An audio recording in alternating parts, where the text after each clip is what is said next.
మీడియాలో. స్కూల్లో అడ్మిషన్ కావాలంటే ఏం చేయాలరా? పైసలు తయారు చేసుకోవాలి. అరే బడేంది, వాళ్ళు చెప్పే చదువులేందో తెలుసుకోవాలి కదా ఫస్ట్. ఏగవన్నీ అడ్మిషన్ దొరికినాక టెస్ట్ చేసుకోవాలి. ఎంత ఉంటదంటో? స్కూల్ ని బట్టి ఫీజులు. జర్ర పేరు పోయిన బళ్ళైతే 1,00,000 మొదలైతేరా. పైసలు పెట్టి చదువుకునే బదులు సర్కార్ బల్లే చదువుకుంటే కాదా? బాలే ఉన్నావు. ఇవాళ రేపట్లా సర్కార్ బళ్ళు ఎవరు చదువుతున్నారు? నీకేం తెలియదు. కొన్ని సర్కార్ బల్లల్లా నో అడ్మిషన్ బోర్డులే పెడుతున్నారు. చూసిర్రా, అడ్మిషన్స్ క్లోజ్ అని బోర్డు రాసే పరిస్థితి వచ్చింది. ఇప్పటికే క్లాస్ రూమ్లు నిండిపోయినాయట. కానీ పిల్లలు మటుకు ఇంకా వస్తున్నారట. లోపటికొచ్చిన వాళ్ళని ఇబ్బంది పెట్టుడు ఇష్టం లేక అడ్మిషన్స్ ఆర్ క్లోజ్డ్ అని అంటిచ్చిర్రు. మహబూబ్ నగర్ నారాయణపేట పెద్ద బల్లే పిల్లల ఏర్పించేందుకు పోటీ పడుతున్నారు జనం.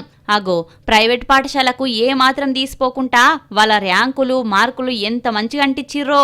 విశాలమైన ఆట స్థలం, మంచిగా టీచర్లు, క్లాస్ రూమ్లు అన్నీ ఉన్నాయి. మంచి టీచర్లు ఉన్నాక సర్కార్ బడికి ఏం తక్కువ చెప్పుండ్రి. జనం గీ గవర్నమెంట్ స్కూల్ ను ఆదర్శంగా తీసుకుంటారంటే ప్రైవేట్ బళ్ళు ఖాళీ అవుడు ఖాయమని అంటున్నారు గీ ముచ్చట తెలిసిన జనాలు.